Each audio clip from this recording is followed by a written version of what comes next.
দেখতে দেখতে কীভাবে 10টা রোজা শেষ হয়ে গেল। আসলে সময় অনেক তাড়াতাড়ি যায়। আর রোজার মাস তো আমার কাছে মনে হয় যে আরও বেশি ফাস্ট ফাস্ট চলে যায়।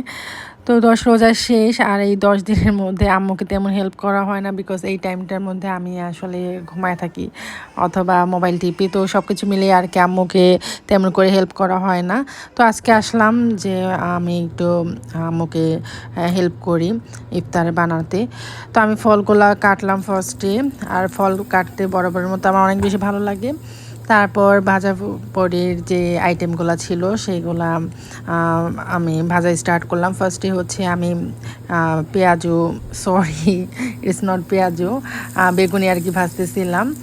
আর গতবারের এন্টারটেনমেন্টগুলোও আমি মিস করতেছিলাম। বেগুনের অভাবে হাসিনা আপা আমাদেরকে হচ্ছে কুমড়োর ভাজা আর হচ্ছে কাঁঠালের বড়া এগুলা খেতে বলছিল।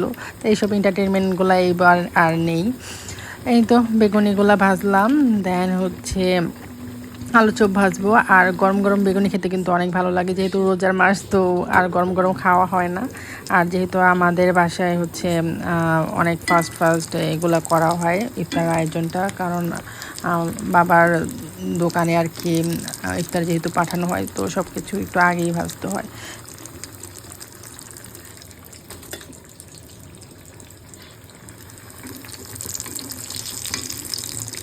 আলু চপ ভাজার পর আমি হচ্ছে পেঁয়াজও ভাজবো।